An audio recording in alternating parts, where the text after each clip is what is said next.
Good morning, Blue Lulus. How you doing? Without the Red Pill podcasters, Twitter, Fox News, and Tucker Carlson, who is the Joker really? I think we're about to figure that out.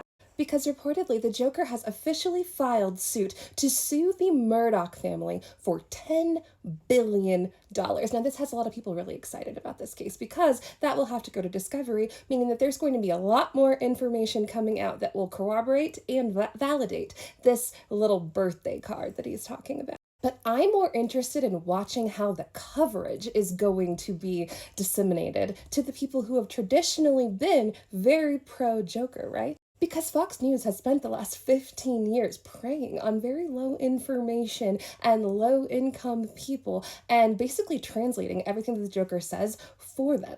Because his policies don't make sense, his words barely make sense, and the only reason why he's been able to remain elevated to the degree that he has been is because these hosts that people trust come in and translate it for them. They're like, he didn't really mean that, he means this, it's going to be fine. There's all those implications that the Democrats are talking about. That's not real. That's not common sense. Let's talk about it in a way that makes common sense. Well, what happens if that goes away? Because we've seen what happens in the mainstream media when we talk about all the things that we typically talk about, right? It doesn't make it always into regular news because the news reporters have been told by their bosses not to ruffle any feathers because they don't want to get in trouble with the FCC, damage their ability to do what they need to do. And so everything has been grossly censored. Well, now Fox News is going to be in a situation where they have to choose if they're going to discuss these things in a light that is beneficial to the Joker or beneficial to their boss.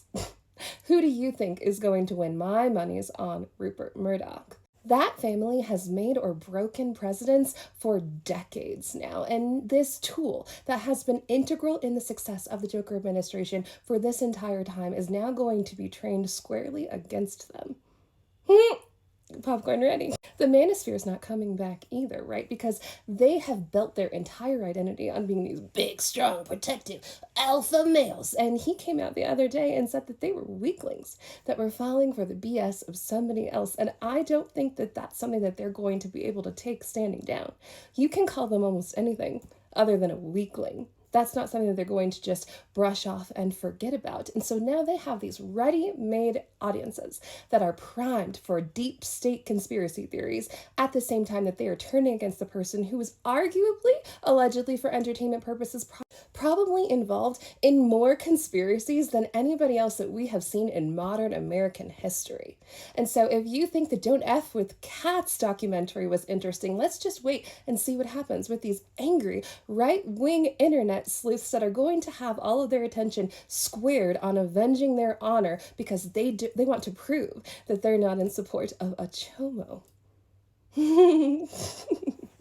Now, I don't often wish that I could see what's going on in Dark Batman's house. Mostly, I don't want to know. But I literally picture him like stroking a Siberian cat, being like, mwah, mwah, watching all of this happen. Because Dark Batman knows that the algorithmic manipulation that he has done on his behalf has also been an integral tool in his success thus far, and he has probably trained it squarely against him. We know here how much our information can be thwarted based on the algorithm. Well, now he's probably amplifying all of these anti-Joker things and talking more and more about the Floridian billionaire's files because he can tweak the levers, you know?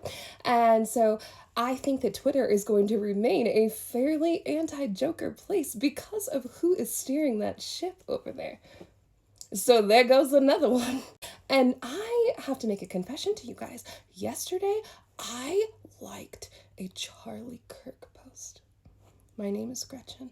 And I put a heart on a Charlie Kirk post. I removed it as soon as I realized that that's who it was because I didn't realize that it was on his page because of the things that Tucker Carlson was saying. He was like, I'm a rich man, so in theory, I should be in support of this. But why is it that people who are working for a living are being taxed at twice the rate as people who are investing their money? There's no reason why people who are out there busting their butts should be taxed at twice the rate as people who are just moving their money from one account to the other. That doesn't make any sense. And I was like, yeah, boop. Oh, gosh, Kirk. Oh. But I can see that there is this lane that is opening for the people who enjoyed the populism of the Joker that are now anti-Joker, and people are going to start scooching over that way. And so my message to Democrats is that you need to capture that before he does, because you have to understand that the things that he is saying are Democratic policies. And one thing that the Republicans have always been good at is controlling the narrative. And so you need to make sure that they don't become the eat the rich party before you have the opportunity to seize on this. Stop being so quiet about it. The lane is open. It's all the way there. You should start talking about what happened in 24. While they're all talking about these other conspiracies, let's talk about the one that we have all been talking about. Eyes are opening, and I don't think any of the upcoming information is going to be beneficial to the Joker. A lot of people are saying that they believe that this might be happening because of the super rich people. The Wall Street class, the ruling class, is trying to give the Joker an out, and that's why they announced his medical things, and all this information continues to come out because he cannot just take a blowtorch to our entire nation, because even they will be harmed by it. Yeah, they benefit from recessions in the short term, buying up stuff for cheap and then selling it for more later, but they have to be able to know that it will be worth more. And if the dollar no longer becomes like the default currency for the entire world, that goes away.